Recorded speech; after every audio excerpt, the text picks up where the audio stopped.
اللہ من الشیطان الرجیم بسم اللہ الرحمن الرحیم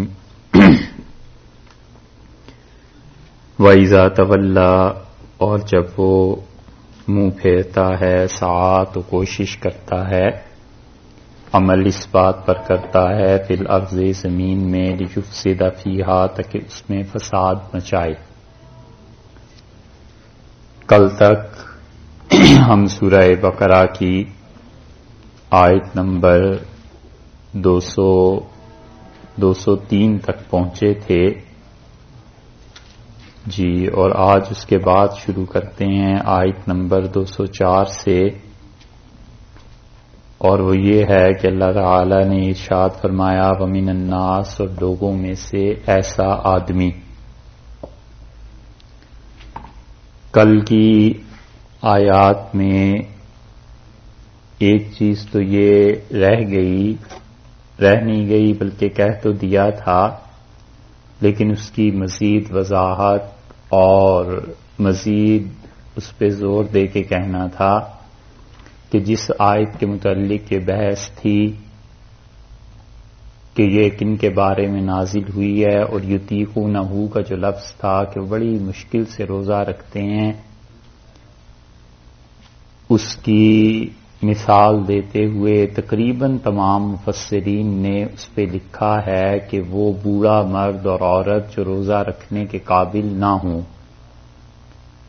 اور پھر اس کے بعد وہ کہتے ہیں کہ وہ خواتین جو امید سے ہوں وہ بھی، اور جو دودھ پلا رہی ہیں وہ بھی،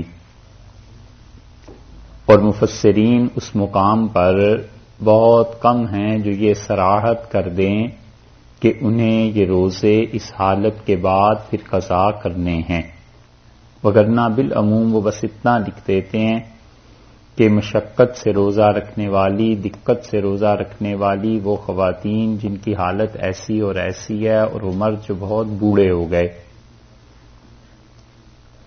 تو ہم نے کہا تو تھا، لیکن مزید وضاحت کے لیے کہتے ہیں کہ ایسی خواتین جن کے لیے روزہ رکھنا بہت دشوار ہے بچے کو دودھ پلانے کی وجہ سے، یا پھر وہ امید سے ہیں اور روزہ نہیں رکھ سکتی، تو وہ بعد میں روزے کی قضا کریں گی۔ چھوٹے دنوں میں کر لیں، توڑ کے کر لیں، ایک آدھ دن رکھ کے کر لیں، جس طرح بھی کریں وہ روزے کی قضا کریں گی۔ اور اگر اس حالت میں خدا نخواستہ پھر موقع نہیں ملا تو وصیت کرنا واجب ہے، یہ بتانا شوہر کو یا اپنے گھر والوں کو یا کسی کو بھی کہ اتنے روزے میرے ذمے ہیں، اور وراثت میں سے اس کا اتنا فدیہ ادا کر دیا جائے کہ ان کے ذمے ضروری ہے۔ اس کے بعد دوسری بات یہ تھی کہ ربنا آتنا فی الدنیا حسنہ وفی الآخرۃ حسنہ کا ترجمہ ہے اصل زور جس چیز پر دیا جا رہا ہے وہ یہ بات فرمائی گئی ہے کہ اے پروردگار عطا کر ہمیں اس دنیا میں حسنہ بھلائی، اور آخرت میں عطا کر بھلائی۔ تو مطلب یہ ہوا کہ اے اللہ آپ سے بھلائی، خیر، حسنہ، نیکی، اچھائی مطلوب ہے، یہ چیز چاہیے۔ فی الدنیا و فی الآخرہ، یہ دونوں تو جگہیں ہیں، دنیا بھی ایک جگہ ہے، آخرت بھی ایک جگہ ہے، اصل ترجمہ یہ ہے۔ اور جو غلط فہمی ہوئی ہے لوگوں کو ترجمہ کرنے میں، وہ اس کا ترجمہ یوں کر دیتے ہیں کہ اللہ دنیا کی بھلائی چاہیے اور آخرت کی بھلائی چاہیے۔ سمجھے؟ ایک چیز ہے بھلائی چاہیے دنیا میں بھی اور آخرت میں بھی، اور ایک چیز ہے کہ دنیا کی حسنہ، دنیا کی بھلائیاں چاہیے اور آخرت کی بھلائیاں چاہیے۔ اور جب یہ ترجمہ کرتے ہیں تو پھر اس پہ آگے ایک عمارت تعمیر کر دیتے ہیں کہ اللہ نے کوئی دنیا کو حرام نہیں کہا، اللہ تعالیٰ نے تو کہا ہے کہ آتنا فی الدنیا حسنہ، دنیا بھی کماؤ۔ حالانکہ اس آیت کو اس چیز سے کوئی تعلق نہیں ہے۔ اللہ نے کہا ہے مجھ سے بھلائی مانگو، دنیا کی بھی آخرت کی بھی۔ یہ نہیں فرمایا کہ پروردگار دنیا کی خیر دے دے، بلکہ خیر دنیا میں دے دے، اور دونوں چیزوں میں فرق۔ یہی کل آپ سے عرض کیا تھا کہ اس کا یوں ترجمہ کرنا کہ دنیا دے دے اور آخرت دے دے اور اس میں جو خیر دے دے، یہ ترجمہ صحیح نہیں ہے، بلکہ مطلب یہ ہے کہ اللہ ہمیں خیر دے، وہ دنیا میں ہو یا آخرت میں، ہمیں خیر مطلوب ہے، اچھائی مطلوب ہے، دنیا مطلوب نہیں۔ تو اس نزاکت کو اصل میں تو اس وقت سمجھ میں آئے گی کہ جب آپ عربی پڑھیں گے اور فعل کی بحث پڑھیں گے کہ افعال کیا ہوتے ہیں، مفعول کیا ہوتے ہیں، پھر جا کر اس چیز کا احساس ہوتا ہے۔ اب ارشاد فرمایا جا رہا ہے کہ وَمِنَ النَّاسِ، اور لوگوں میں سے۔ یہ آیت کریمہ عام طور پر مفسرین کہتے ہیں کہ اخنس ابن شریق کے بارے میں نازل ہوئی ہے، اور وہ ایسا پکا منافق تھا کہ جب بھی رسول اللہ صلی اللہ علیہ وسلم کی خدمت میں حاضر ہوتا تھا تو ہمیشہ یہ کہتا تھا کہ اللہ کی قسم آپ سے ایسی محبت، اللہ کی قسم آپ کے ساتھ ایسا تعلق، خدا کی قسمیں کھا کھا کے یقین دلاتا تھا رسول اللہ صلی اللہ علیہ وسلم کو کہ مجھے آپ سے بہت تعلق۔ اور اللہ نے اس کے حالات میں یہ آیت نازل کی، بظاہر تو یہ ہے، لیکن حقیقت میں جس آدمی میں بھی یہ چیزیں پائی جائیں گی وہ آدمی ایسا ہی منافقت کی زندگی رکھتا ہے، ایسا ہی نفاق اس میں آئے گا۔ تو قرآن کبھی ایک چیز کو، ایک بات کو کہہ دیتا ہے، نازل ہو جاتی ہے، مگر اس کا مصداق تمام وہ لوگ ہو جاتے ہیں جو قیامت تک ویسی حرکتیں یا ویسے کرتوت یا ویسی نیکیاں یا ویسی اچھائیاں کریں گے۔ تو ارشاد فرمایا وَمِنَ النَّاسِ، اور لوگوں میں سے وہ شخص، یا ترجمہ یوں کیجئے کہ لوگوں میں سے کچھ لوگ، ایک گروہ۔ من کا ترجمہ جو ہے یہ فرد واحد کے لیے بھی آتا ہے اور گروہ کے لیے بھی آتا ہے، جیسے اردو میں بولتے ہیں نا، غالب نے کہا ہے کون ہوتا ہے حریف مرد میں افغان عشق، ہے مقرر لب ساقی پہ سلا میرے بعد۔ گزر گیا؟ اچھا، جیسے ہم اردو میں بولتے ہیں کہ کوئی ہے جو اس کام کو کرے، تو وہ ایک فرد کے لیے نہیں بھی استعمال ہوتا ہے، اور اس کے علاوہ دوسرا یعنی کتنے لوگ ہیں اس میں۔ تو من کا لفظ عربی میں خاص طور پہ ایک فرد کے لیے بولا جائے یوں بھی ہے، اور ایک گروہ کے لیے بولا جائے یوں بھی ہے۔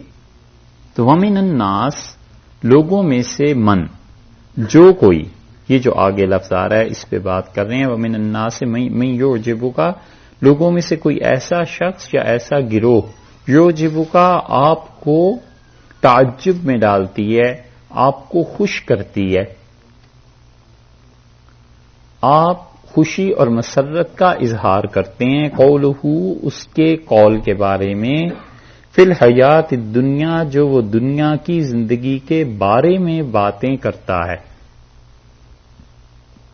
دنیا سے بے رغبتی کا جو اظہار کرتا ہے یا دنیا کے متعلق جو منصوبے بناتا ہے، بتاتا ہے، یعجبک قولہ، آپ کو اس کی بات خوش کرتی ہے، آپ اس کی ذہانت، آپ اس کی عقل، آپ اس کی سوچ کا اعتراف فرماتے ہیں۔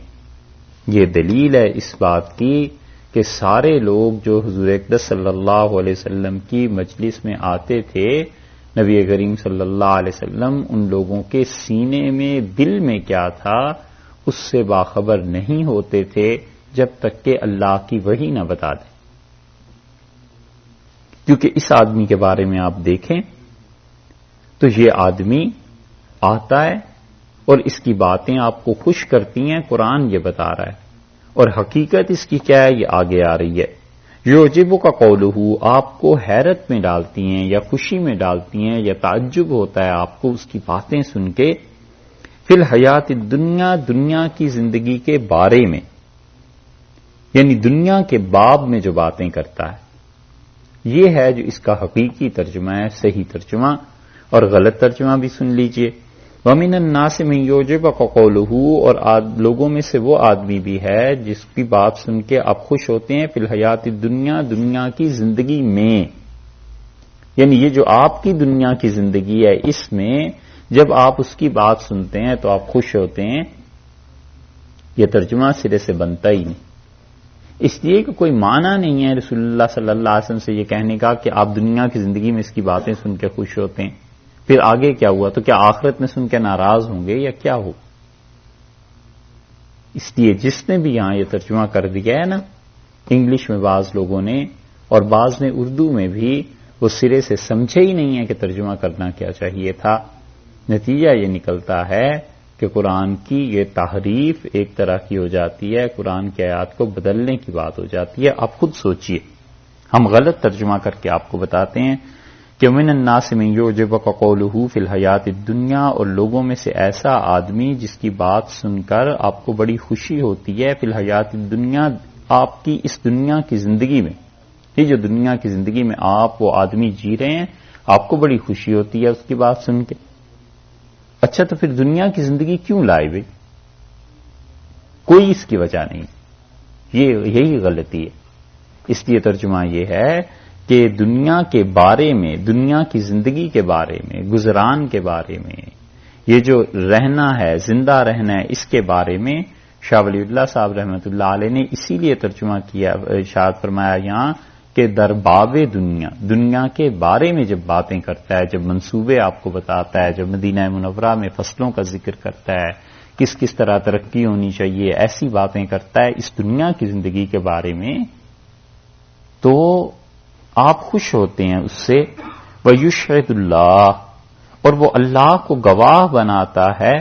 یہ دونوں ترجمے آپ ذہن میں رکھیے اور پوری آیت پڑھ کے پھر آپ دیکھیے کہ ترجمہ کیا بننا چاہیے۔ وَيُشْهِدُ اللَّهُ، اور وہ اللہ کو گواہ بناتا ہے، اللہ اس بات پر ما جو کچھ کے فی قلبہ، اس کے دل میں ہے۔ بار بار قسمیں کھاتا ہے کہ اللہ کی قسم میرا جی تو یہ چاہتا ہے، اللہ کی قسم میں تو اسلام کے لیے ایسے کرنا چاہتا ہوں، اللہ کی قسم یشہد اللہ، اللہ کو گواہ بناتا ہے جو کچھ کہ اس کے دل میں ہے، اس پہ حقیقت میں خدا کو گواہ نہیں بنا رہا، یعنی زبان سے اللہ کو گواہ بناتا ہے۔ اور حالت یہ ہے کہ وہ ہوا، اور وہ شخص الد الخصام، پرلے درجے کا جھگڑالو ہے، بہت شدید جھگڑا کرنے والا ہے، بہت زیادہ تباہی پھیلانے والا ہے۔ وَإِذَا تَوَلَّى، اور جب آپ کی مجلس سے اٹھ کر جاتا ہے، منہ پھیرتا ہے، سعیٰ فی الارض، تو زمین میں کام وہ کرتا ہے، لیفسد، تاکہ فساد مچائے، فیہا، اس زمین میں، ویہلک الحرث، اور ہلاک کر دے کھیتیوں کو، والنسل، اور انسانوں کی نسل کو، وہ یہ حرکتیں کرتا ہے اٹھ کے۔ واللہ، اور اللہ تعالی لا یحب الفساد، فساد کو پسند نہیں کرتے۔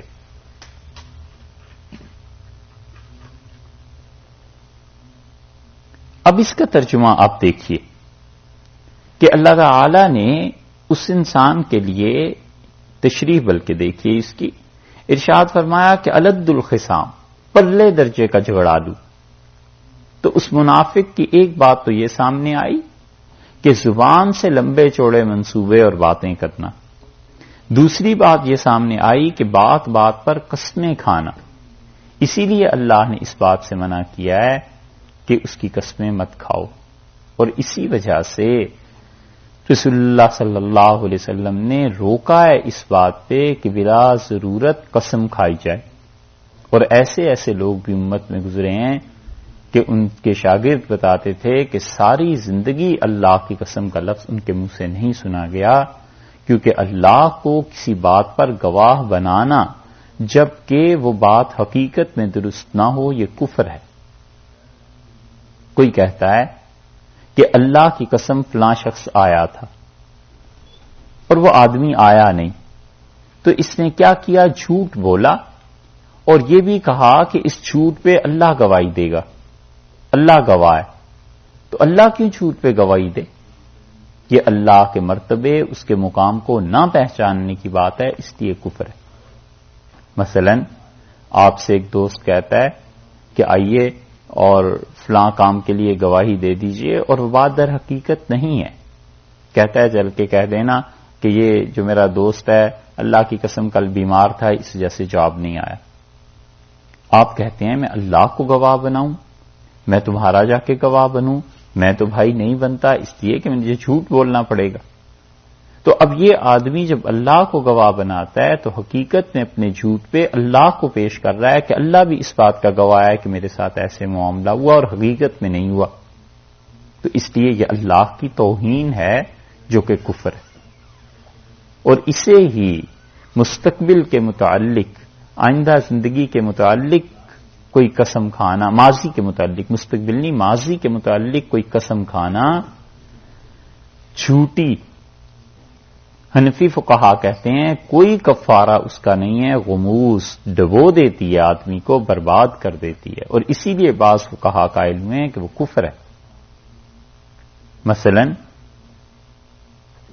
ایک آدمی امریکہ آیا اور کسی جرم میں پھنس گیا اور اپنے ملک میں واپس گیا، تو انہوں نے کہا تم امریکہ گئے تھے؟ وہ کہتا ہے اللہ کی قسم نہیں گیا تھا۔ تو یہ اپنے ماضی میں آ چکا ہے، اب اس جھوٹ پہ اللہ کو گواہ بنا رہے ہیں نا، تو اللہ کی حیثیت اس نے نہیں پہچانی، اتنی سستی بات، گھٹیا بات اس نے کی۔ یہ ماضی کے متعلق جو جھوٹ بولا ہے یہ ہے یمین غموس اسے کہتے ہیں، آگے اس کا تذکرہ آ رہا ہے، یعنی ایسی قسم یمین جو اسے غموس ڈبو دے، برباد کر دے اس کو، اور اسی لیے بعض فقہا اسے کفر قرار دیتے ہیں، اور یہ تو خیر سارے ہی کہتے ہیں کہ اس کا کوئی کفارہ نہیں ہے سوائے توبہ کے۔ تو یہ منافق اس جھوٹ پر اللہ کو گواہ بناتا ہے، حالانکہ اصل میں کچھ بھی نہیں اسلام کے متعلق اس سے خیر خواہی اور نہ کوئی جذبہ ہے اچھا۔ یشہد اللہ علی ما فی قلبہ، جو کچھ اس کے دل میں ہے زبان سے اس پہ بار بار خدا کا نام لیتا ہے۔ وہو الد الخصام، اور وہ بدترین جھگڑالو، پرلے درجے کا جھگڑالو، اور اتنا جھگڑا کرنے والا ہے کہ وہ اذا تولا، اور جب وہ کیا کرتا ہے منہ پھیرتا ہے آپ سے، یعنی اٹھ کے اس مجلس سے جاتا ہے۔ ایک ترجمہ تو ہوا یہ، دوسرا ترجمہ اس کا یہ کیا گیا ہے کہ ولایت کا لفظ اگر آپ نے سنا ہو تو پچھلے ابھی زمانے میں اردو میں استعمال ہوتا تھا کہ ولایت حیدرآباد، یعنی حیدرآباد کی ریاست، ولایت خراسان، خراسان کی حکومت، ولایت افغانستان، افغانستان کا ملک۔ تو بعض حضرات کہتے ہیں کہ تولا کا ایک مطلب تو واقعی ہے منہ پھیر لینا، اور ایک تولا کا مطلب ہے حکمران بن جانا، کسی ولایت پر اس کا قبضہ ہو جانا۔ تو پھر دوسرا ترجمہ یہ بنے گا کہ وَإِذَا تَوَلَّا، اور جب اس کے پاس حکومت آ جاتی ہے، جب وہ اختیارات کا مالک بن جاتا ہے، سعی فی الارض، تو زمین میں یہ کوشش کرتا ہے، عمل یہ کرتا ہے، عمل اس کا یہ ہے لیفسد فیہا، تاکہ اس میں فساد مچائے۔ ایسے منافق جب انہیں حکومت ملے تو یہ اپنے ممالک میں فساد برپا کر دیتے ہیں، وَيُهْلِكَ الْحَرْثَ وَالنَّسْلَ، اور ہلاک کرتے ہیں کھیتیوں کو، والنسل، اور نسل انسانی کو تباہ کر دیتے ہیں۔ حکومت کے نتیجے ان کے ہاں منافقوں کے یہ نکلتے ہیں۔ تو دو ترجمے ہو گئے۔ اب دیکھیے وَإِذَا تَوَلَّا، اور جب آپ کی مجلس سے اٹھتا ہے ایک، یا وَإِذَا تَوَلَّا، اور جب اسے حکومت ملتی ہے۔ سعی کا جو لفظ ہے اصل میں تو سعی کہتے ہیں کوشش کو، کہتے ہیں اردو میں بھی کہ اس بارے میں میری مساعی یہ ہیں، سعی کی جمع مساعی ہو گئی نا، میری کوششیں یہ ہیں۔ یہاں پہ مراد سعی سے عمل ہے کہ وہ عمل کیا کرتا ہے، فی الارض، زمین میں۔ یہ ال کا لفظ جو ہے نا، الف لام، ارض پہ جو لگایا گیا ہے، اس کا مطلب ہے کوئی خاص زمین ہے جس کے متعلق ارشاد فرمایا جا رہا ہے کہ اس زمین میں یہ کام کرتا ہے۔ تو یا تو مدینہ منورہ مراد ہے کہ مدینہ منورہ میں یہ آدمی یہ حرکت کرتا ہے، مدینہ منورہ میں یہ آدمی یہ حرکت کرتا ہے، تو الارض سے مراد کوئی خاص زمین، اور خاص زمین جب ہوئی تو مدینہ منورہ مراد ہوا۔ یا پھر یہ کہیے کہ کوئی بھی ایسی اچھی جگہ جس کو اللہ نے امن اور سکون سے رکھا ہو، اس کی طرف اشارہ ہے کہ یہ منافق لوگ کسی بھی مملکت میں جس میں اللہ نے امن، سکون، اطمینان رکھا ہے، جب یہ وہاں کے حکمران بنتے ہیں تو کیا کرتے ہیں؟ فساد مچاتے ہیں۔ یہ منافقوں کی ایسی چیز ہے جو پہلے پارے میں بھی آپ نے پڑھی ہے کہ وَإِذَا قِيلَ لَهُمْ لَا تُفْسِدُوا فِي الْأَرْضِ، جب ان سے کہا جاتا ہے کہ زمین پہ فساد مت مچاؤ، قَالُوا إِنَّمَا نَحْنُ مُصْلِحُونَ، تو کہتے ہیں ہم تو اصلاح کرتے ہیں۔ مچاتے فساد ہیں، نام اس کو اصلاح کا دیتے ہیں۔ اور یہ ظالم بھی ایسا ہی ہے کہ فساد کی حرکتیں اور اپنے تئیں یہ سمجھتا ہے کہ بالکل ٹھیک کر رہا ہوں۔ وَيُهْلِكَ الْحَرْثَ وَالنَّسْلَ، اور ہلاک کرتا ہے حرث کو، حرث کا مطلب کھیتی، حارث نگران، نگہبان۔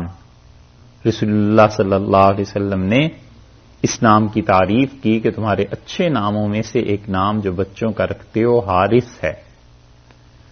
تو حارث اس کو بھی کہتے ہیں جو حفاظت کرے، حارث اس کو بھی کہتے ہیں جو زمیندار ہوتا ہے، جس کی زمینیں ہوتی ہیں، کھیتیاں لگاتا ہے نا، سبزیاں اور فصلیں اور یہ چیزیں۔ تو حرث کا مطلب کھیتی باڑی، فصلیں، باغات۔ وَيُهْلِكَ الْحَرْثَ، اور ہلاک کر دیتا ہے کھیتیوں کو۔ اس سے معلوم ہوتا ہے کہ اللہ کو یہ بات سخت ناپسند ہے کہ کوئی آدمی رزق کے ذرائع کو برباد کرے، جہاں سے لوگوں کو رزق مل سکتا ہے، لوگ کھا پی سکتے ہیں، اللہ کو یہ بات ناپسند ہے۔ اور اسی سے دوسری طرف یہ بات نکل آئی کہ جن چیزوں میں بھی اللہ کی مخلوق کو کھانے کے لیے کچھ چیز ملتی ہے، رزق ملتا ہے، ایسے ذرائع ہیں، اللہ کو یہ چیزیں پسند۔ والنسل، اور ارشاد فرمایا کہ وہ چیز جو یہ تباہ کرتا ہے دوسری نسل ہے، نسل انسانی کو تباہ کرتا ہے۔ اسی لیے بعض مفسرین نے نسل سے مراد خواتین لی ہیں، یعنی وہ خواتین کی بے حرمتی کرتا ہے، ایسی حرکتیں کرتے ہیں۔ جب ان منافقوں کو زمین میں حکومت مل جائے تو یہ اس طرح پیش آتے ہیں اللہ کی عام مخلوق سے۔ واللہ، اور اللہ تعالی لا یحب الفساد، اس فساد کو پسند نہیں کرتا۔ اللہ نہ اس بات کو پسند کرتا ہے کہ فصلیں برباد کی جائیں، اور نہ ہی اللہ اس بات کو پسند کرتا ہے کہ نسل انسانی کو بغیر وجہ کے تباہ کیا جائے، بغیر کسی ضرورت کے اسے برباد کیا جائے۔ اور اس منافق کی تیسری حالت سنو، وَإِذَا قِيلَ لَهُ، اور جب کہا گیا ہے اس سے، ہو کی ضمیر اس کی طرف لوٹ رہی ہے، اوپر جو من ہے نا، مَن يُعْجِبُكَ قَوْلُهُ، جس کی بات آپ کو اچھی لگتی ہے، اس من کی طرف یہ ضمیر لوٹ رہی ہے کہ وَإِذَا قِيلَ لَهُ، جب اس سے کہا جاتا ہے یا کہا گیا کہ اتق اللہ، اللہ سے ڈرو، اللہ کا خوف ہونا چاہیے۔ جو تمہارے جرائم ہیں، ایک تو رسول اللہ صلی اللہ علیہ وسلم کو دھوکہ دینا کہ چکنی چپڑی باتیں کرنا جس سے وہ خوش ہو جائیں اور باہر جا کے مذاق اڑانا، ایک جرم۔ دوسرے اللہ کی قسمیں بات بات پر کھانا، دوسرا جرم۔ تیسرے زمین میں یہ کوشش کرنا، یہ عمل کرنا کہ فساد پھیلے، تیسرا جرم۔ چوتھے کھیتیوں کو برباد کرنا، اور پانچواں انسانوں کی نسل کو تباہ کرنا۔ یہ پانچوں اس کے جرائم ہیں، اور کوئی آدمی ان جرائم میں کسی وقت اسے کہتا ہے کہ اللہ سے ڈرو، کوئی حیا کرو، شرم کرو، یہ کیا کر رہے ہو تم، کیسی زندگی گزار رہے ہو، اخذتہ العزت، تو اس کی جو گناہ کا اخذتہ العزت، تو اسے پکڑ لیتی ہے اس کی حمیت، اس کا تعصب بالاسم، گناہ کے ساتھ، تو وہ جو گناہ ہے اس کے دل میں اپنی بڑائی کا جو جذبہ ہے، اخذت العزت بالاسم، اس کو اس کا نفس، اس کا اسم، اس کا گناہ اور بڑھاتا ہے، اور زیادہ لاتا ہے کہ وہ اینٹ جائے اور مزید ایسی حرکتیں کرے۔ آپ نے دیکھا ہوگا کہ بعض لوگ، انہیں اگر محلے میں، شہر میں کوئی کہہ دے کہ بھائی ایسے کام نہ کرو، تو وہ اپنے آپ کو اتنا بڑا سمجھتا ہے کہ اس نصیحت سے، اس اچھی بات سے اور غصے میں آتا ہے، اور پھر پہلے ایک گناہ اگر جرم تھا تو اب 10 گنا جرم کرتا ہے تاکہ دوسروں کو پتا چلے ہم کتنے بڑے لوگ ہیں۔ اخذت العزت بالاسم، مجبور کرتی ہے اس کی عزت اور غلبے کی جو خواہش ہے اس گناہ پہ اس کو، جو اس کے دل میں ہے، اپنے آپ کو بڑا سمجھتا ہے نا۔ یہ دیکھا ہے بار بار قرآن جو نفی کرتا ہے نا کہ اپنے آپ کو بڑا نہ سمجھو، اپنے آپ کو بڑا نہ سمجھو، اس کی وجہ یہ ہے کہ جب آدمی سمجھنے لگتا ہے کچھ اپنے آپ کو، پھر نصیحت کو قبول نہیں کرتا۔ یہ سارے گناہوں کی جڑ، اس لیے ارشاد فرمایا کہ اخذت العزت بالاسم۔ اس منافق کی حالت دیکھو کہ جو کچھ اس کے دل میں ہے وہ اسے اس بات پر لے آتا ہے کہ یہ اور گناہ کرے، اور زیادہ کرے ایسے۔ حسبہ فحسبہ جہنم، سو جہنم اس کے لیے کافی ہے۔ گویا اللہ نے بددعا کے طور پر کہا ہے اس کے لیے کہ جہنم میں جلے، جہنم میں پڑے، جس کو اتنی تمیز بھی نہ ہو کہ اللہ کی بات سن کر اپنے عمل پہ غور کرنا چاہیے کہ میں کہیں غلط کام تو نہیں کر رہا، بلکہ اور اینٹ چاہیے۔ اینٹنا سمجھتے ہیں، وہ صحیح ترین چیز ہے اس جذبے کے لیے کہ اور آمادہ ہونا، کہ جیسے یہ جو کچھ گناہ کیے ہیں اس سے زیادہ میں کر سکتا ہوں، دل اس کا کہتا ہے اس سے زیادہ کر کے دکھاؤ تاکہ انہیں پتہ چل جائے کہ ہمارے پاس کتنی طاقت، اختیار، روب، دبدبہ کتنا ہے۔ اللہ نے کہا ہے فحسبہ جہنم، جہنم میں گرے، جہنم اس کے لیے کافی ہے۔ وَلَبِئْسَ الْمِہَادُ، اور کتنا ہی برا وہ ٹھکانہ ہے۔ مہد، مہد کہتے ہیں گود کو، ماں کی جو گود ہوتی ہے اسے کہتے ہیں مہد۔ تو جس طرح ماں اپنے بچے کو گود میں سمیٹ لیتی ہے، اسی طرح مراد یہ ہے کہ جہنم اس آدمی کو سمیٹ لے گا اپنے اندر، سارے کسبل نکل جائیں گے۔ یہ اس منافق کا ذکر ہے، اور اس کے بعد اللہ نے اس مومن کا ذکر کیا ہے جو ایمان والے انسان اللہ کے لیے کام کرتے ہیں۔ اسی کا دوسرا پہلو اللہ تعالی نے گویا کہ دکھایا ہے، لیکن وہ جو ترجمہ تھا نا سب سے پہلے جو آیت سے شروع ہوا تھا، ذرا اس کو پھر آپ دیکھیے، اب پوری بات سمجھ میں آ جائے گی۔ وَمِنَ النَّاسِ مَن يُعْجِبُكَ قَوْلُهُ فِي الْحَيَاةِ الدُّنْيَا، اور آپ کو لوگوں میں سے ایسا آدمی بھی ملے گا جو آپ کو خوش کر دیتا ہے، آپ کو تعجب میں ڈالتی ہے اس کی گفتگو فی الحیات الدنیا، اس دنیا کی زندگی کے بارے میں، اس دنیا کی زندگی میں جو آپ کی زندگی ہے اور جو اس کی زندگی ہے، اس کو سن کر، اس دنیا میں سن کر، اور آپ بڑے خوش ہوتے ہیں۔ یہ ترجمہ کیا ہے؟ غلط ترجمہ۔ صحیح ترجمہ یہ ہے کہ وَمِنَ النَّاسِ مَن يُعْجِبُكَ قَوْلُهُ فِي الْحَيَاةِ الدُّنْيَا، اور انسانوں میں سے، لوگوں میں سے وہ آدمی جس کی گفتگو سن کر آپ کو بڑی خوشی ہوتی ہے فی الحیات الدنیا، جب وہ دنیا کے بارے میں گفتگو کرتا ہے، دنیا کی چیزوں کے بارے میں، آرائش، زیبائش، ترقی کے منصوبے، یہ چیزیں، ان کے بارے میں جب باتیں کرتا ہے تو آپ بہت خوش ہوتے ہیں۔ وَيُشْهِدُ اللَّهَ عَلَى مَا فِي قَلْبِهِ، اور بات بات پہ جو اس کے دل میں ہے اللہ کو اس پہ گواہ ٹھہراتا ہے۔ وَهُوَ أَلَدُّ الْخِصَامِ، اور پرلے درجے کا جھگڑالو ہے، شدید جھگڑالو۔ الد کہتے ہیں عربی میں وہ انسان جس کی گردن اکڑی رہے۔ کبھی آپ غور کیجئے گا کہ بعض لوگوں کی گردن واقعی اکڑ جاتی ہے۔ یہ جو بڑے عہدے کے لوگ ہوتے ہیں نا، یہ اپنی گردن کو بل نہیں دیتے، وہ گردن اکڑی رہتی ہے جیسے سریا کسی نے ڈال دیا، وہ ہے الد۔ ایک تو کسی انسان میں طبعاً ایسی حالت ہے، چلو اب اس کا تو کوئی حل نہیں، نہ اس پہ کوئی الزام دیتے ہیں، اور ایک ہوتا ہے جو ہی رینک اوپر بڑھا یا جو ہی پیسے زیادہ ہوئے یا جو ہی کسی بڑے باپ کے گھر میں پیدا ہوا، گردن میں سریا پڑ گیا، بس پھر وہ گردن نہیں جھکتی۔ اس کا حل یہ نکلتا ہے کہ اللہ اس گردن کو کٹوا دیتا ہے، اور خدا اس گردن کو ایسے ذلیل کرتا ہے کہ دیکھنے والے دیکھتے رہ جاتے ہیں اور خدا کی گرفت ہو جاتی۔ یہ ابو جہل جو تھا اس کی گردن بھی ایسے ہی تھی، بالکل اکڑی ہوئی، کسی سے بات کرنا پسند نہیں کرتا تھا، اور جب پٹا ہے تو اس پہ عبداللہ ابن مسعود رضی اللہ عنہ کے ہاتھ اور وہ دو بھائیوں نے اس سے زخمی تو شدید کر دیا تھا، وہ گر گیا۔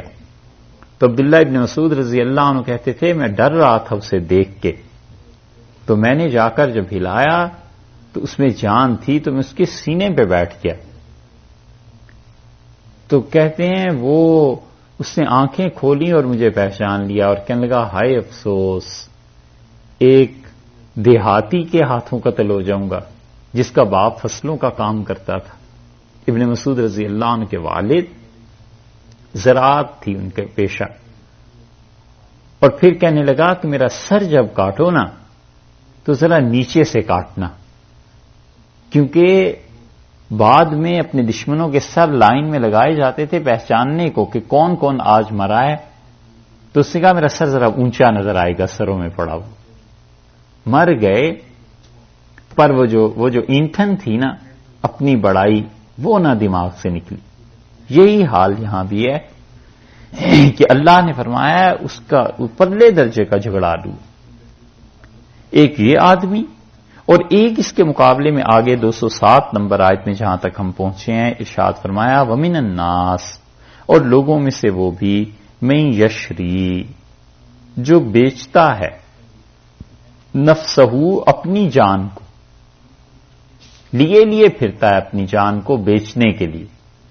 کیسے اچھے لوگ ہوں گے یہ، ابتغاء مرضات اللہ، اور وہ چاہتا ہے کہ اللہ کی خوشی حاصل کرے، اپنی جان ہتھیلی پہ رکھ کے لیے پھرتا ہے کہ کہیں سے اللہ اپنی خوشی کے لیے توفیق دے تو جان اس کے حوالے کر کے اسے خوش کر دیں۔ جان کی قیمت دیار عشق میں ہے کوئے دوست،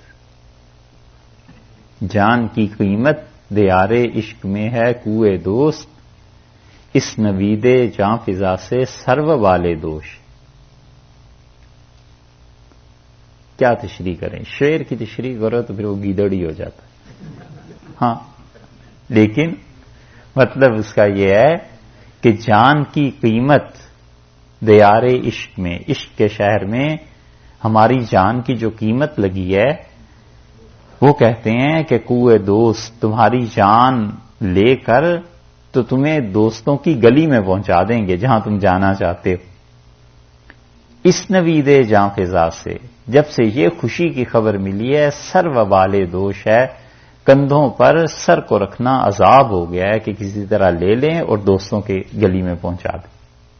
یہ ہے وَمِنَ النَّاسِ مَن یشری نَفْسَهُ ابْتِغَاءَ مَرْضَاتِ اللہ، اور اللہ کے بندوں میں ایسا بھی ہے جو بیچتا ہے اپنی جان کو اللہ کی خوشی حاصل کرنے کے لیے۔ یہ ہیں صحابہ کرام رضی اللہ عنہ، اور کہتے ہیں کہ یہ آیت حضرت صہیب رضی اللہ عنہ کے بارے میں نازل ہوئی ہے، اور حضرت صہیب رضی اللہ عنہ وہ آدمی تھے جن کو حضرت عمر رضی اللہ عنہ کبھی کبھی جب لوگ نئے مسلمان ہوتے تھے اور اسلام کے بارے میں پوچھتے تھے تو حضرت عمر رضی اللہ عنہ کہتے تھے کہ صہیب یہ اوپر والی چادر ذرا اپنے جسم سے سرکاؤ، اور لوگوں کو کہتے تھے کہ اس کی کمر دیکھو تو ان کی کمر پہ سفید داغ تھے، تو لوگ اسے دیکھ کے حیرت سے پوچھتے تھے کہ یہ داغ کیسے پڑے، تو بتاتے تھے کہ اسلام جب ہم نے قبول کیا تو مجھے مشرکین مکہ انگاروں پر لٹا دیتے تھے، اور میرا جسم موٹا تھا، تازہ تھا، جوانی کا زمانہ تھا، اور اتنا بھاری پتھر میرے سینے پہ رکھ دیتے تھے کہ ہل نہیں سکتا تھا میں، اور وہ انگارے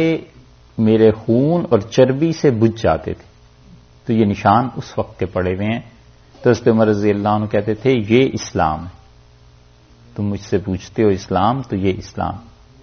اسی وجہ سے حضرت عمر رضی اللہ عنہ نے جو کہا تھا، وصیت کی تھی کہ میرا جنازہ کون پڑھائے، یہی حضرت صہیب رضی اللہ عنہ نے جنازہ پڑھایا تھا حضرت عمر رضی اللہ عنہ کا. تو کہتے ہیں کہ یہ آیت حضرت صہیب رضی اللہ عنہ کے بارے میں نازل ہوئی ہے، چاہے نازل ہوئی ہو مگر حکم اس کا عام ہے سب کے لیے.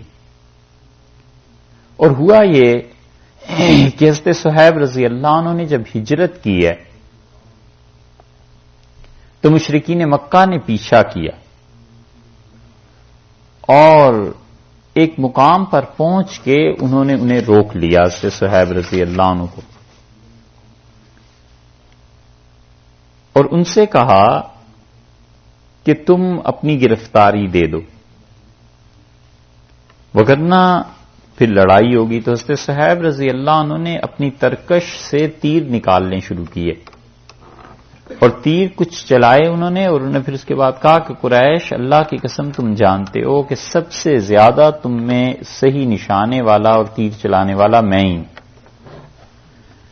اور جب تک اس ترکش میں ایک تیر بھی باقی ہے نا میں تو تمہیں گرفتاری نہیں دوں گا، اور اس کے بعد آ جائے گی تلوار، پھر لڑ لیں گے، پھر میں مر جاؤں گا یا تمہیں ماروں گا. اور اس کے علاوہ تیسری چیز مال ہے، اور مکہ مکرمہ میں ایک جگہ میں نے رکھا ہے، اگر تم مال لینا چاہتے ہو تو جاؤ لے لو، میں بتا دیتا ہوں، اور میرا راستہ نہ روکو، میں ہجرت کر رہا ہوں اللہ کی راہ میں. تو مشرکین جو تھے انہیں بھی سمجھ آ گئی کہ صہیب رضی اللہ عنہ جو ہیں وہ سچ کہتے ہیں اور ان کا مقابلہ ممکن نہیں. تو انہوں نے حضرت صہیب رضی اللہ عنہ سے مال کا پتہ لیا اور چلے گئے، اور اللہ نے ان کے بارے میں یہ آیت نازل کی. اسی لیے حدیث میں آیا ہے کہ حضرت صہیب رضی اللہ عنہ جب پہنچے ہیں مدینہ منورہ تو رسول اللہ صلی اللہ علیہ وسلم کو پہلے ہی سے ان کی چیز کی اطلاع فرشتوں کے ذریعے ہو چکی تھی، اور یہ آیت نازل ہوئی ہے ان کے بارے میں. تو آپ نے فرمایا بار بار کہ ربح صہیب، ربح صہیب، صہیب بڑا اچھا سودا کر کے آئے، صہیب بڑا نفع کمایا تم نے، یعنی پیسہ دے دیا اور ہمارے ہاں آ گئے ہو، بہت اچھا کیا. تو اللہ نے فرمایا جو اپنی جان لیے پھرتا ہے اس پہ کہ اللہ کی خوشی حاصل کرے، یہ ہے دلیل اس کی کہ مومن انسان ہر وقت اللہ کی خوشی کی جستجو کرتا رہے کہ کیا کام میں کروں اللہ مجھ سے خوش ہوگا، کیا کام میں کروں اللہ مجھ سے راضی ہوگا. چھوٹی چھوٹی نیکیاں بھی کرتا رہے، حتیٰ کہ انسانیت کے درجے کی جو خدمات ہیں کافر کے ساتھ بھی کرتا رہے، کوئی پتہ نہیں ہے اللہ کس نیکی کو قبول فرما لے.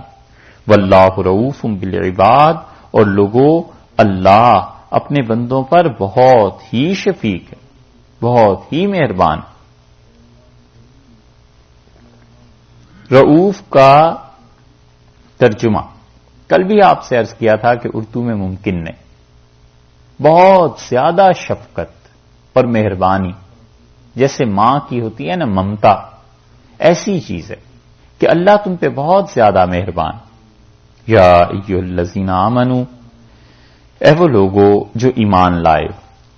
اچھا ایک بات رہ گئی، یہ جو اوپر ہے وَمِنَ النَّاسِ مَن يُعْجِبُكَ قَوْلُهُ فِي الْحَيَاةِ الدُّنْيَا، اس پہ کہتے ہیں کہ یہاں سے جہاد کی ترغیب دی جا رہی ہے کہ اللہ کے راستے میں تم نے جہاد کرنا ہے.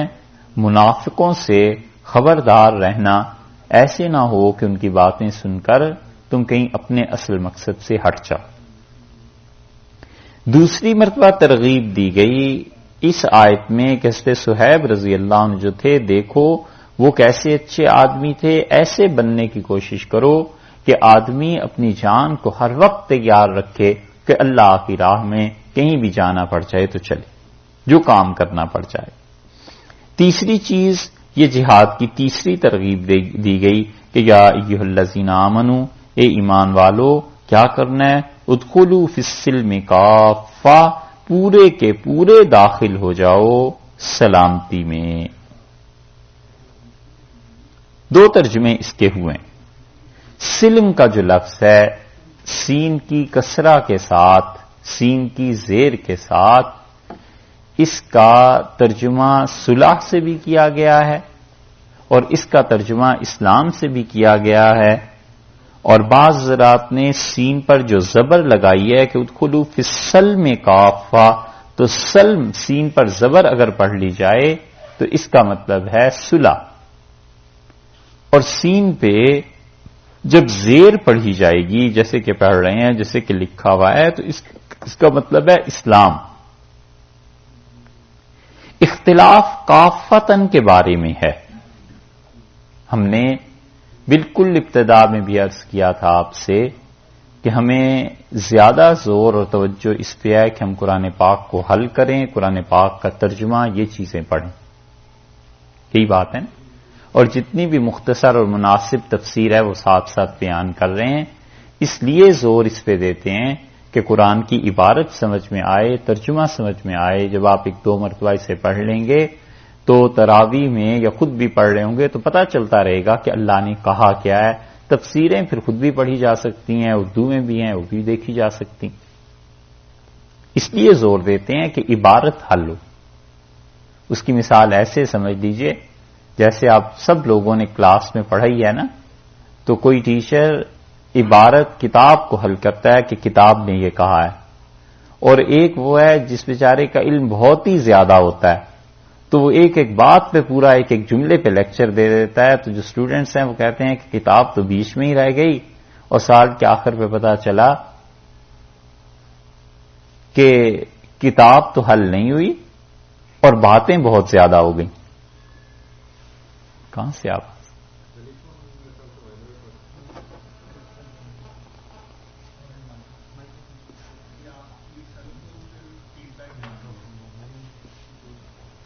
پتہ نہیں کیا جی۔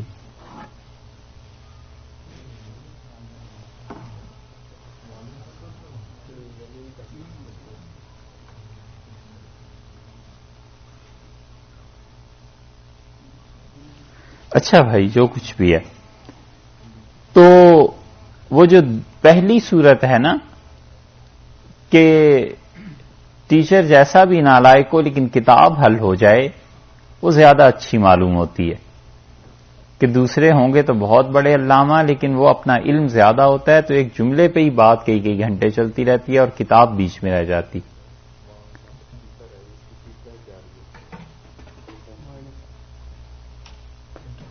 ہیں۔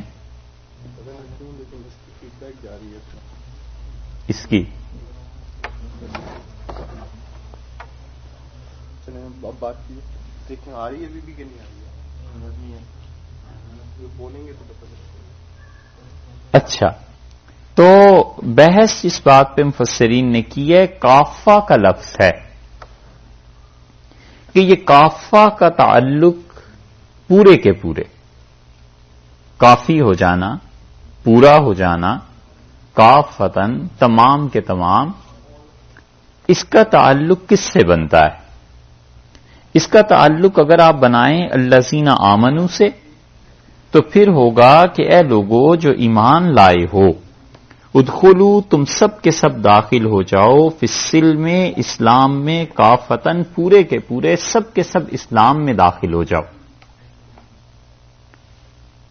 یعنی پورا اسلام ہونا چاہیے، سر سے لے کے پاؤں تک پورے داخل ہو جاؤ، تمہارا دل، تمہارا دماغ، تمہارے ہاتھ، پاؤں، چہرہ، ہر چیز اسلام میں داخل ہونی چاہیے، یعنی اسلام کا رنگ تم پر چڑھا ہوا ہونا چاہیے، اور مومن کی جو صفات ہیں تم میں آنی چاہیے۔ یہ نہیں ہے کہ اسلام کے 2-4 حکموں کو قبول کر لیا، باقی چیزوں کو چھوڑ دیا، مثلا نماز پڑھنے لگے لیکن حج بھی فرض تھا اسے نہ کیا، حج فرض تھا وہ کر لیا اور زکوٰۃ جو تھی اسے نہیں دیا، یا زکوٰۃ اور حج کر لیے اور نماز غائب ہو گئی، تو ارشاد فرمایا یہ نہیں، تمہاری سوچ، تمہارا ظاہر اور باطن پورے کے پورے اسلام میں داخل ہو جاؤ. ایک ترجمہ تو یہ ہوا. اور دوسرا ترجمہ یہ بنتا ہے کہ آپ اس کافہ کو اسلام کے ساتھ، سلم جو لفظ ہے اس کے ساتھ جوڑ دیجئے، تو پھر ترجمہ یوں بنے گا کہ اے ایمان والو، اے لوگو جو ایمان لائے ہو، داخل ہو جاؤ پورے اسلام میں. اسلام کی صفت بن گئی کہ اسلام جو مکمل دین ہے اس میں داخل ہو جاؤ. سمجھے؟ دو چیزیں الگ الگ ہو گئی نا، کہ ایک تو یہ کہ تم پورے کے پورے اسلام میں داخل ہو جاؤ، اور ایک یہ کہ اسلام مکمل دین ہے، اس میں تم آ جاؤ. تو دوسری صورت میں یہ اسلام کی تعریف ہوئی کہ اسلام ایسا نظام نہیں ہے جو زندگی کے ایک دو گوشوں کی رہنمائی کر دیتا ہو اور باقی کو چھوڑ دیتا ہو، بلکہ وہ اللہ کا ایسا دین ہے کہ مکمل ہے، تمہاری ساری زندگی اس کے مطابق ہونی چاہیے. اس زمانے میں جو کرنے کے کام ہے نا، ان میں سے ایک کام یہ ہے کہ لوگوں کا اعتماد اسلام پہ اٹھ گیا ہے، خود مسلمانوں کا. اور یہ جو ہماری نئی نسلیں ہیں یہ زبان سے نہیں کہتے، اس لیے کہ ڈرتے ہیں کہ کفر کا فتویٰ لگے گا یا کیا فائدہ ہے ایسی باتوں کو کرنے میں، مگر ان کے دلوں میں یہ بات آ گئی ہے کہ اسلام ہماری زندگی کے عملی مسائل کا حل نہیں دیتا. سود کا زمانہ آ گیا ہے، اسلام سود کے بارے میں، اکانومی کے بارے میں کیا کہتا ہے؟ ایسا وقت آ گیا ہے کہ حکومتیں چینج ہوتی ہیں، اسلام نے پالیٹکس کے بارے میں کیا گائیڈنس دی ہے؟ کئی لوگ پوچھتے ہیں کہ بینکنگ کا سسٹم اسلام نے کیا بتایا ہے؟ تو جب اس کا تسلی بخش جواب سامنے سے نہیں آتا تو قدرتی سی بات ہے کہ وہ کہتے ہیں اسلام کے دامن میں ان چیزوں کے لیے کوئی گنجائش نہیں ہے، تو لہذا اپنا دین مذہب بچاؤ، اور جب ایسی باتیں آئیں تو سلپ کر جاؤ، اسلام کی بات ہی نہ کرو. یہ مرض ہے، اور یہ مرض ان لوگوں میں بدقسمتی سے آ گیا ہے جو اس امت کے اوالی وارث بنے ہوئے ہیں، جو حکمران طبقہ ہے، جو بڑے بڑے تھنک ٹینکرز جنہیں آپ کہتے ہیں، بڑے بڑے تھنکرز ہیں، مفکر ہیں، ان کو اندر سے اسلام پہ اعتماد اٹھ گیا. اس کام کو کرنا چاہیے، اور جتنا زیادہ سے زیادہ ہو سکے اسلام کے بارے میں تعلیم حاصل کرنی چاہیے، سوالات کرنے چاہیے، پوچھنا چاہیے، وہ سورسز تلاش کرنے چاہیے جہاں سے اسلام کے بارے میں صحیح انفارمیشنز ملیں.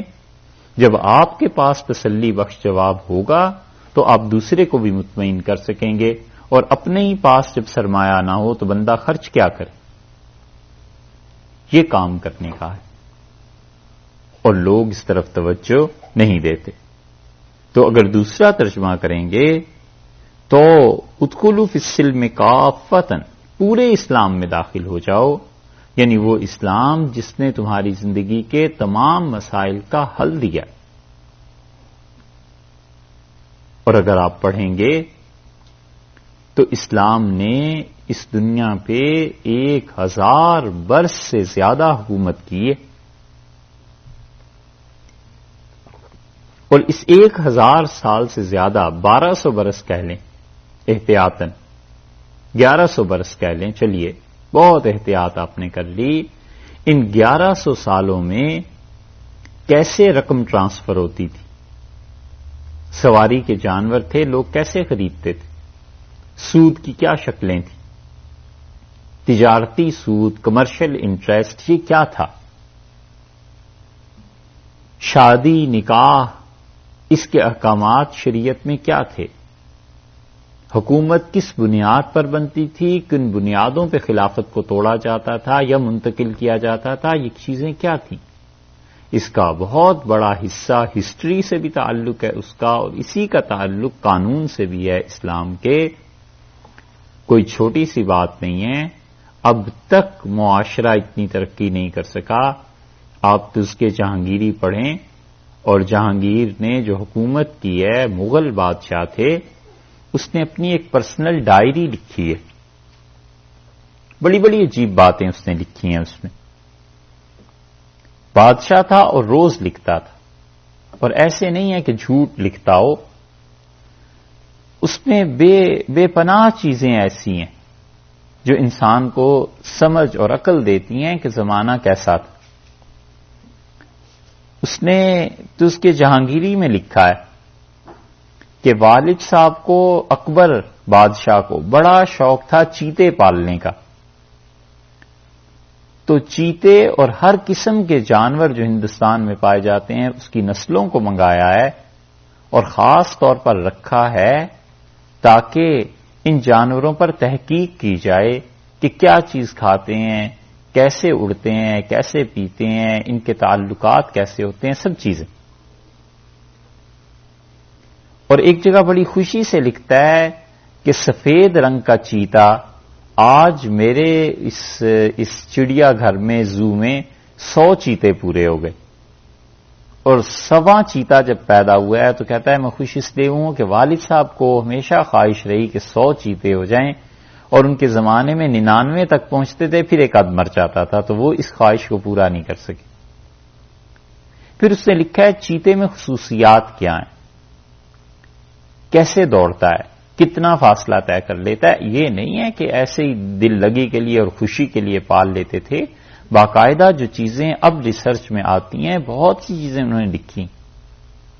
اس میں سے ایک جگہ لکھا ہے کہ آج جب دوپہر کھانے پہ بیٹھا تو مجھے معلوم ہوا انجیر بہت اچھے تھے. تو میں نے ان سے پوچھا کہ یہ انجیر کہاں آئے ہیں، تو غالباً 3 دن کا لکھا ہے کہ 3 دن ہوئے ہیں یہ انجیر 3 دن میں مصر سے یہاں پہنچے. تو اس نے کہا میری مملکت میں اتنی خوشحالی ہے، اتنا اچھا نظام چل رہا ہے کہ ہندوستان کے آم 3 دن میں حجاز مقدس جا کے بکتے ہیں، اور یہاں کے آم 3 دن میں مصر پہنچ جاتے ہیں، اور وہاں کا پھل یہاں آ جاتا ہے. 3 دن میں ڈھنگ سے اب تک ہم لوگ نہیں پہنچا سکے.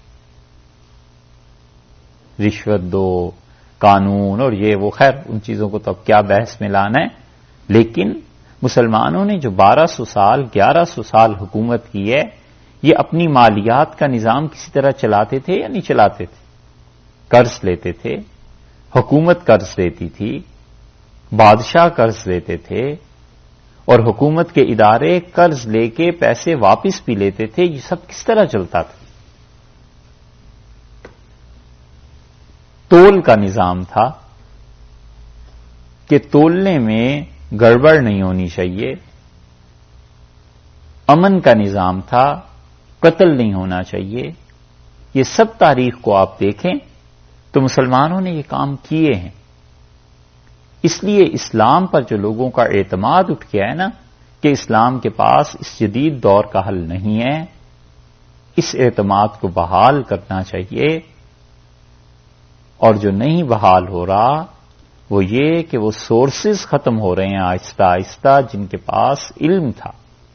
اور رسول اللہ صلی اللہ علیہ وسلم نے فرمایا تھا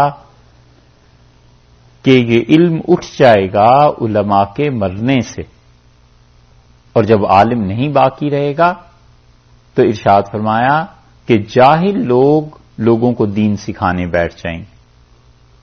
ضلوا فاضلوا، خود بھی گمراہ ہوں گے اور دوسروں کو بھی گمراہ کریں گے. تو یہ کام اس زمانے میں کرنے کا ہے.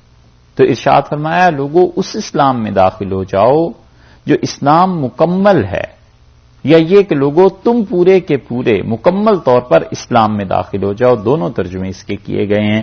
ولا تتبعوا، اور پیروی نہ کرنا کس چیز کی؟ خطوات الشیطان، شیطان کے نقش قدم، شیطان کی پیروی نہ کرنا. خطوہ کہتے ہیں عربی میں ایک قدم جب انسان اٹھاتا ہے تو دوسرے قدم کے درمیان جو فاصلہ ہوتا ہے اسے کہتے ہیں خطوہ.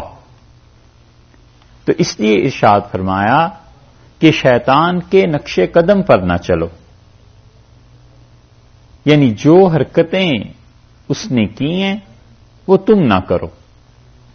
انہ لکم، اور وہ بلا شک و شبہ تمہارے لیے عدو مبین، کھلا ہوا دشمن ہے شیطان تمہارا.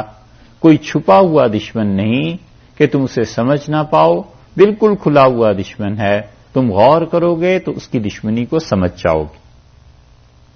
یہ آیت پہلے بھی آئی تھی، فَإِن زَلَلْتُمْ، اور اگر تم پھسل گئے، زلہ کسی آدمی کا پھسل جانا، اپنے مقام سے ہٹ جانا، زلات آئی تھی نا حضرت آدم علیہ الصلوۃ والسلام کے بارے میں، فَأَزَلَّهُمُ الشَّيْطَانُ، شیطان نے ان دونوں کو اپنے مقام سے پھسلا دیا۔ اور زلات جو ہیں وہ انبیاء علیہ الصلوۃ والسلام سے بھی ہو سکتی ہیں۔ فَإِن زَلَلْتُمْ، اور اگر تم پھسل گئے، من بعد، اس کے بعد کہ ما جاءتکم البینات، تمہارے پاس واضح دلائل آ چکے تھے، فَاعْلَمُوا، یاد رکھو، ان اللہ، کہ اللہ تعالی عزیز غالب ہے، حکیم بڑی حکمت والا ہے۔ ان واضح دلائل کے بعد اپنی جگہ سے پھسلنا نہیں، ان واضح دلائل کے بعد جم جاؤ، ڈٹ جاؤ اور اسلام کو مضبوطی سے تھام لو۔ اور یہ دلائل ہم نے بہت واضح طور پر دیے ہیں۔ یاد رکھو اللہ بڑا غالب ہے، یعنی اگر تم پھسلو گے تو وہ تمہیں واپس بھی لا سکتا ہے اور یہ بھی کر سکتا ہے کہ تمہیں چھوڑ دے اور تمہارے علاوہ کسی اور سے کام لے لے۔ یہ قرآن نے ایک اور جگہ بھی کہا ہے، اور اللہ تعالی نے وہاں پر یہ بات ارشاد فرمائی ہے کہ ان تتولوا، اور اگر تم ہمارا کام نہیں کرو گے، یستبدل قوما غیرکم، ہم تمہیں ہٹا کر کسی اور قوم کو لے آئیں گے، ثم لا یکونوا امثالکم، اور پھر تمہاری طرح نہیں ہوں گے۔ اور یہ خدا کی بات ہر زمانے میں پوری ہوتی رہی ہے کہ جب بھی مسلمانوں نے اس بات کا ثبوت دیا کہ اب ہمارا خون بالکل منجمد ہو گیا ہے اور یہ خون پرانا ہو گیا ہے، اللہ نے پھر ایک نئی قوم کو پیدا کر دیا۔ ہم اس بات کی تشریح اس موقع پہ کر نہیں سکتے کیونکہ آگے چلنا ہے، پڑھنا ہے ہم نے، لیکن میں آپ کو مختصراً بہت اختصار سے بتاتا ہوں۔ جب ان عربوں نے غداری کی نا اسلام سے، اور جب یہ عرب پیچھے ہٹے ہیں، اللہ کا وعدہ پورا ہوا اور اللہ نے یورپ کے اقوام میں سے اسپین کو چن لیا اور یہاں سے نیا خون مسلمانوں کو مل گیا۔ عربوں نے جب دین میں فساد ڈال دیا تو اللہ نے ان کو ہٹایا، اور سمرقند اور بخارا سے خدا نے ایک قوم کو اٹھایا، انہیں اسلام دے دیا۔ امام بخاری رحمۃ اللہ علیہ کہاں کے تھے؟ بخارا کے، اور بخارا عربوں کا علاقہ نہیں تھا، اب تک سمرقند ہے۔ یہ 6 ریاستیں جو آزاد ہوئی ہیں، بخارا انہی میں شامل۔ امام مسلم رحمۃ اللہ علیہ ایران کے تھے، ابن ماجہ قزوین کے تھے، اور قزوین اب تک ایران میں ایک قصبہ ہے، ہم نے دیکھا ہے۔ ابو داؤد جن کی حدیث کی کتاب ہے، یہ سجستان کے تھے۔ اسی طرح امام نسائی رحمۃ اللہ علیہ بھی، نساء ایک جگہ تھی اور وہ اجمیوں میں تھی، عربوں کی جگہ نہیں تھی، وہ اس گاؤں کے تھے۔ جتنے بڑے بڑے لوگ آپ کو نظر آئیں گے، خود امام ابو حنیفہ رحمۃ اللہ علیہ کابل کے تھے یا سندھ کے تھے یا ایران کے تھے، تینوں جگہ کی آراء ملتی ہیں، اور ظاہر ہے کہ کابل ہو یا سندھ ہو یا ایران ہو، یہ عرب نہیں۔ جب عرب پیچھے ہٹے، اللہ نے ایک اور قوم کو لے آیا، اللہ نے کہا ان سے کام لے لیں گے۔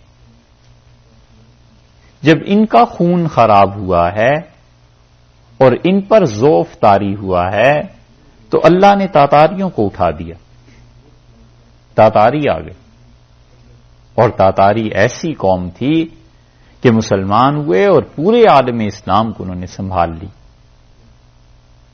ہے یہاں یورش تاتار کے افسانے سے مل گئے کعبے کو نگہبان صنم خانے سے، یہ اقبال نے کہا۔ جب تاتاریوں میں ضعف آیا اور انہوں نے کام کرنا خدا کا چھوڑ دیا، عرب نے بالکل، اللہ نے اس تاتاری قوم کو ہٹا کے ترکوں کو لے آئے، اور ترکوں کی خلافت چلتی رہی ہے۔ اور اب المیہ یہ ہے کہ پچھلے کوئی 200 سال سے کوئی بھی قوم ایز اے نیشن، پوری قوم 10,000 20,000 50,000 افراد اسلام میں داخل نہیں ہوئی، اور اسلام کو نئے خون کی ضرورت ہے۔ ہم سب کے خون اب پرانے ہو گئے۔ جس دن بھی اسلام میں کوئی بھی غیر مسلم قوم داخل ہو گئی نا، تو یہ اسلام نئے سرے سے اٹھ پڑے گا، اس میں ترقی آ جائے گی۔ اب بھی آپ دیکھیے، یہ جو گورے مختلف لوگ مسلمان ہوتے ہیں وہ ہم سے بہتر مسلمان ہو جاتے، اس لیے کہ اسلام انہیں وراثت میں نہیں ملا، ان لوگوں کی ذاتی تحقیق ہے۔ بڑی ٹھوکریں کھانے کے بعد انہیں ایک دین ملا ہے، ان کے دل میں اطمینان ہوا ہے۔ تو جو کرنے کے کام ہیں، کسی طرح اس قوم پہ محنت کریں، کسی طرح ان کافروں تک خدا کا دین اصل صورت میں پہنچے۔ کوئی وجہ نہیں ہے کہ وہ دین سے دور رہیں۔ رسول اللہ صلی اللہ علیہ وسلم نے حضرت خالد رضی اللہ عنہ کو کہا تھا کہ خالد، تم جیسا عقل مند آدمی اور اسلام قبول نہ کرے، مجھے بڑا تعجب ہوا۔ یہ ارشاد فرمایا تھا اسلام صحیح صورت میں آئے اور ان لوگوں کے سامنے، اور جس دن بھی کوئی قوم مسلمان ہو گئی اس دن اللہ ان سے کام لے لے گا۔ اللہ نے کہا یستبدل قوما غیرکم، ہم تمہارے علاوہ کسی اور قوم کو لے آئیں گے، ثم لا یکونوا امثالکم، پھر وہ تم جیسے نہیں ہوں گے۔ اس لیے ارشاد فرماتے ہیں کہ اگر تم بہک گئے اس کے بعد کہ تمہارے پاس یہ واضح دلائل آ گئے ہیں، فَاعْلَمُوا أَنَّ اللَّهَ عزیز، یاد رکھو اللہ بڑی قدرت والا ہے، طاقت والا ہے، کوئی اور قوم لے آئے گا، حکیم اور بڑی حکمت کے ساتھ کام کرتا ہے۔ هل ينظرون، وہ بس اس بات کے منتظر ہیں، چونکہ سلسلہ کلام یہودیوں کے متعلق چل رہا تھا نا، اس لیے اس آیت کو سمجھنے میں مفسرین کو بڑی دشواری پیش آئی ہے، اور یہ قرآن پاک کی مشکل آیات میں شمار کی گئی ہے، مگر آپ کو بتائیں گے کہ کتنی آسان بات ہے۔ ترجمہ اس کا دیکھیے، هل ينظرون، وہ بس اس بات کے منتظر ہیں یہودی، الا ان یاتیہم اللہ فی ظلل من الغمام، کہ اللہ تعالی ان کے پاس آ جائے بادلوں کے سائے میں، والملائکہ، اور اللہ کے فرشتے آئیں، وقضی الامر، اور کام تمام کر دیا جائے، قیامت آ جائے اور تباہ کر دیے جائیں، وإلی اللہ ترجع الامور، اور لوگوں کام تو اللہ ہی کی طرف لوٹائے جاتے ہیں۔ جو دشواری پیش آئی ہے، پہلے تو اس کا ترجمہ کر لیتے ہیں پھر دشواری کے ذکر کرتے ہیں۔ هل ينظرون، یہ حل جو ہے بنیادی طور پہ عربی میں سوال کے لیے استعمال ہوتا ہے۔ حل کیا، تو کیا کا لفظ جو ہے یہ سوال کے لیے استعمال ہوتا ہے نا۔ یہاں دیکھیں، آپ کسی نے سوال سے ترجمہ کیا ہے اس کا؟ کسی نے انگلش میں ترجمہ کیا ہے سوال کے لفظ سے؟ کیا ترجمہ کیا؟ ول دے ویٹ، ہاں، کیا وہ اس بات کے منتظر ہیں؟ اور یہ ترجمہ حل کا سوالیہ کرنا یہ زیادہ مناسب نہیں ہے۔ وجہ اس کی یہ ہے کہ عربی زبان کے مطابق حل کے ساتھ جب الا آ جاتا ہے نا، تو اس کا مطلب یہ ہو جاتا ہے قطعی طور پر اس میں استفہام کا، پوچھنے کا، سوال کا، دریافت کرنے کا مفہوم نہیں رہتا، بلکہ اس کا مفہوم قطعی ہو جاتا ہے، یقینی ہو جاتا ہے، حتمی ہو جاتا ہے، آخری بات ہو جاتی ہے۔ هل ينظرون، بس وہ اسی بات کے منتظر ہیں، بس وہ یہی چاہتے ہیں، بس اب یہ رہ گئی ہے باقی بات۔ یہ ہم کئی لفظ جو بولتے ہیں اس لیے کہ آپ سے آسانی سے سمجھ سکیں۔ سمجھ آئی؟ اس کی ایک دوسری مثال آپ دیکھیے، سورہ رحمان میں ایک آیت ہے، اسے آپ دیکھیے، وہاں بھی ایسے ہی اللہ تعالی نے ارشاد فرمایا 27ویں پارے میں سورہ رحمان میں،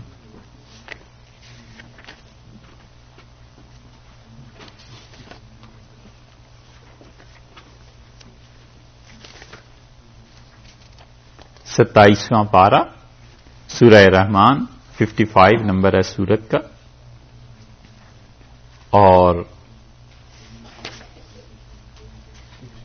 آیت نمبر 60. آیت نمبر 60. هل جزاء الاحسان الا الاحسان. آ گئے نا وہی لفظ دونوں، حل بھی آ گیا اور الا بھی آ گیا. تو اب اگر بالکل پیورلی اس کا گرامر سے ترجمہ کریں گے تو پھر تو یہ کر لیں گے کہ کیا حل کیا جزاء الاحسان احسان کا بدلہ ہے، الا سوائے اس کے مگر یہ کہ الاحسان احسان ہی ہے. تو یہ تو پیورلی ایک ایک لفظ کا ترجمہ ہو گیا کہ احسان کا بدلہ کیا ہے سوائے اس کے کہ بس احسان ہے. لیکن ترجمہ ایسے نہیں کرتے. عرب کہتے ہیں کہ حل اگرچہ استفہام سوال کے لیے لفظ آتا ہے، لیکن جب اس کے بعد الا آ جائے تو پھر وہ معنی دیتا ہے قطعیت کے، یقین کے. حل جزاء الاحسان الا الاحسان. تو پھر ترجمہ یہ بن گیا کہ احسان کا بدلہ بس احسان ہی ہے، احسان کا بدلہ صرف احسان ہی ہے. یہ ترجمہ بن گیا. اسی طرح جب آپ اس کا ترجمہ کریں گے تو پھر یہاں ہو جائے گا کہ حل ینظرون، کیا یہودی اس بات کے منتظر ہیں، الا ان یاتیہم اللہ، کیا پھر نہیں آئے گا کہ بلکہ آ جائے گا حل ینظرون الا ان یاتیہم اللہ، بس وہ اس بات کا انتظار کر رہے ہیں کہ اللہ آ جائے. فی ظلل من الغمام، بادلوں کے سائے میں، والملائکہ اور فرشتے آ جائیں، وقضی الامر اور کام تمام کر دیا جائے، یہ بساط لپیٹ دی جائے، بس اس بات کے منتظر ہیں. ایک تو بات یہ ہوئی. دوسری بات یہ ہے جس پہ مفسرین نے اس آیت کے متعلق لکھا ہے، اور کئی ایک مفسرین اس طرف گئے ہیں، وہ کہتے ہیں کہ یہ قرآن پاک کی متشابہ آیات میں سے ہے. متشابہ آیات قرآن کی وہ ہیں جن کے متعلق بہت مختصر سا پہلے بھی عرض کیا تھا کہ جن کا مفہوم، جن کے معانی کوئی نہیں جان سکتا، بس اللہ نے جو کچھ اس میں کہہ دیا ہے ہمارا ایمان ان چیزوں پہ ہے. سورہ آل عمران کے بالکل آغاز میں اللہ تعالی نے قرآن پاک کی آیتوں کی دو قسمیں بنائیں.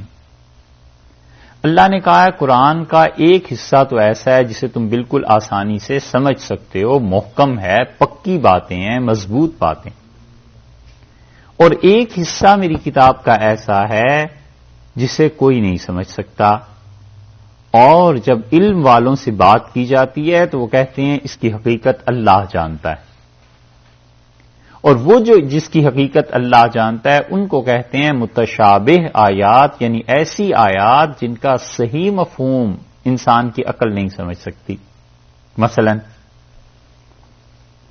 یہ کہ یہ دیکھ لیجئے کہ کیا لوگ اس بات کے منتظر ہیں کہ اللہ بادلوں کے سائے میں آئے، بس اس بات کا انتظار ہے. یہ اللہ کا بادلوں کے سائے میں آنا کیا مانے، کیونکہ خدا کے لیے تو کوئی سپیس نہیں ہے، کوئی ٹائم نہیں ہے. اللہ کی ذات، اسی نے ٹائم اور سپیس کو پیدا کیا ہے، وہ خود تو اس سے بلند و بالا ہے. اسی طرح اللہ تعالی نے فرمایا ہے کہ ہم نے حضرت نوح علیہ الصلوۃ والسلام کی کشتی جو تھی وہ چل رہی تھی، اور ہماری آنکھوں کے سامنے اللہ کی آنکھیں کیسی ہیں، اللہ کا چہرہ کیسا ہے. اللہ تعالی نے فرمایا قیامت کا دن ایسا ہوگا کہ ہم اپنی پنڈلی کھول دیں گے. پنڈلی سمجھتے ہیں، ٹخنے سے اوپر اور گھٹنے سے نیچے کا جو حصہ ہے یہ پنڈلی کہلاتا ہے نا. اللہ نے کہا قیامت کے دن ہم یہ کھول دیں گے. کیا مطلب ہے اس کا؟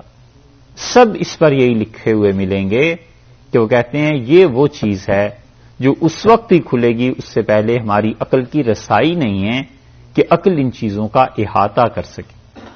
یہ ہیں متشابہ آیات. اس آیت کو مفسرین کہتے ہیں کہ یہ بھی متشابہ آیات میں سے ہے، کیونکہ اللہ نے کہا ہے کہ اللہ تعالی بادلوں کے سائے میں آئے، بس اب یہی کسر باقی رہ گئی نا. لیکن یہ سب لکھتے ہیں تقریباً لیکن امام رازی رحمت اللہ علیہ نے کمال کیا ہے. ایک اس شخص کا کمال ہے. امام رازی رحمت اللہ علیہ کو خیال ہے، اللہ معاف کرے، اصل میں جو فن ہے نا تفسیر کا، اس کی تو کوئی اتنی خاص ہوا نہیں لگی. وہ تھے بنیادی طور پہ فلسفی، اور ان کا میدان فلسفہ تھا، ان کا میدان ٹائم کی بحث تھی، ان کا میدان سپیس پہ بات کرنا تھی، ان کا میدان ستاروں کی باتیں تھیں، ان کا میدان بہت آگے عقلیات ساری کی ساری کہ عقلاً فلاں چیز کیا ہے، یہ تھا. تو تفسیر جو انہوں نے لکھی ہے، انہوں نے اس میں بھی عقلیات سے بڑا کام لیا ہے ہر جگہ. حتیٰ کہ شیخ الاسلام ابن تیمیہ رحمۃ اللہ علیہ نے جب پڑھا اس تفسیر کو تو وہ کہتے تھے کہ رازی کی تفسیر کبیر میں کل شعین، ہر علم تمہیں ملے گا الا تفسیر، بس قرآن کی تفسیر نہیں ملے گی، باقی سب کچھ ہے. وہ کہتے تھے اس تفسیر میں تفسیر نہیں، باقی سب کچھ ہے. خیر، ان کا قول شیخ کا چاہے مبالغے پہ مبنی ہو مگر بعض چیزیں ہیں. اور رازی اسی ذہانت کی وجہ سے بعض اوقات ایسی عجیب باتیں لکھتے ہیں کہ حیرت ہوتی ہے. رازی کہتے ہیں یہ آیت منسوخ نہیں، یہ آیت متشابہات میں سے نہیں. اور وہ کہتے ہیں کہ دیکھو اللہ نے حقیقتاً یہ آیت نازل کی ہے یہودیوں کے اپنے عقیدے کے مطابق، اس میں تو اسلام کا ذکر نہیں. اللہ تعالی نے فرمایا حل ینظرون، کیا یہودی بس اب یہ چاہتے ہیں الا ان یاتیہم اللہ فی ظلل من الغمام، کہ اللہ ان کے پاس بادلوں کے سائے میں آ جائے، بادلوں کے سائے آ جائے اور اللہ اس میں آ جائے. بس یہودی اب یہی چاہتے ہیں. والملائکہ، اور اللہ کے فرشتے آ جائیں. وہ کہتے ہیں ان کے عقیدے میں یہ بات شامل ہے کہ اللہ تعالی رتھ پہ، ہاتھیوں کی اور اس قسم کی سواریوں پہ سفر کرتا ہے، اور خدا ہمیشہ بادلوں میں سفر کرتا ہے، بادلوں میں آیا کرتا ہے. پھر وہ کہتے ہیں، اسی لیے وہ کہتے ہیں کہ ان پر مصر میں بادل چھا گیا موسیٰ علیہ السلام کے زمانے میں، اور اس میں خدا آیا اور خدا نے آ کے اوپر سے ڈانٹ پلائی اور اتنے بندے مر گئے. یہ بات امام رازی رحمت اللہ علیہ کی ہمیں بڑی اچھی لگی ہوئی. ہم نے کہا بہت زبردست بات کی ہے، لیکن اس کا ثبوت چاہیے تھا کہ یہودی ایسے کہتے بھی ہیں یا نہیں کہتے.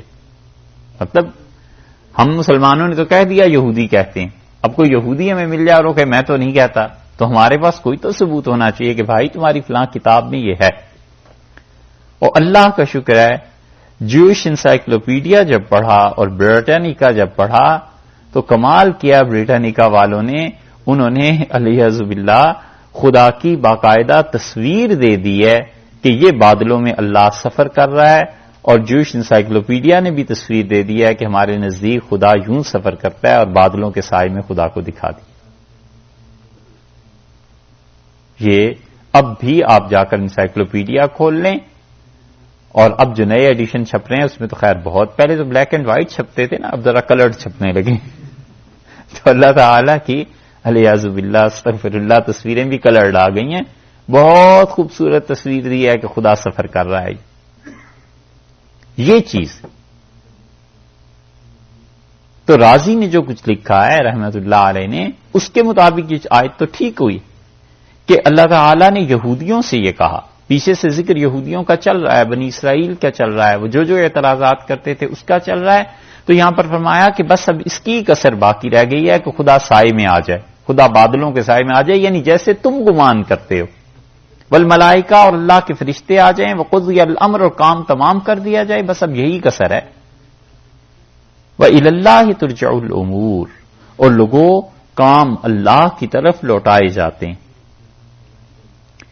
ایک تیسری تفسیر بھی اس کی گئی ہے، اور وہ کہتے ہیں کہ حل ینظرون، بس وہ اس بات کے انتظار میں ہیں الا ان یاتیہم امر اللہ، کہ اللہ کا کوئی حکم آ جائے، فی ظلل من الغمام، بادلوں کے سائے میں خدا کا کوئی حکم آ جائے، یعنی عذاب آ جائے. تو وہ اللہ سے پہلے یہاں کہتے ہیں کہ عذاب کا لفظ جو نہیں ہے، تو یہ بہت مرتبہ ہوتا ہے کہ کلام میں اجمال پایا جاتا ہے، پھر اس کی تشریح ہوتی ہے. تو مطلب یہ ہوا کہ اللہ تعالی کا عذاب آ جائے، بادلوں کے ذریعے آگ برسنے لگے اوپر سے اور فرشتے خدا کے آ جائیں اور کام سمیٹ دیا جائے، یہ بساط لپیٹ دی جائے، بس اب یہی کسر ہے باقی۔ کیوں تم نہیں مانتے رسول اللہ صلی اللہ علیہ وسلم کو اور اسلام؟ یہ تیسری تفسیر بھی بعض مفسرین نے کی ہے، لیکن یہ جو دوسری بات ہے بہت عمدہ بات کہی ہے رازی رحمت اللہ علیہ نے۔ سل بنی اسرائیل، بنی اسرائیل سے سوال آپ کیجئے، پوچھئے ان سے، کم آتیناہم، کتنی ہی عطا کی ہیں، دی ہیں، من آیتن، نشانی، بینہ، بالکل واضح، بالکل صاف نشانی، کتنی ہم نے ان کو دی، کتنی نشانیاں بنی اسرائیل کو دی ہیں، تورات نازل کی ہے، اس کے ساتھ ساتھ فتح دی ہے، فرعون سے نجات دلائی ہے، اور شہر ان کے فتح کروائے ہیں، دشمنوں پہ انہیں عزت ملی ہے، حکمرانی ہم نے ان بنی اسرائیل والوں کو دی ہے، کوئی ایک نعمت ہے ہماری؟ سل بنی اسرائیل کم آتیناہم من آیۃ بینہ، آپ بنی اسرائیل سے سوال کریں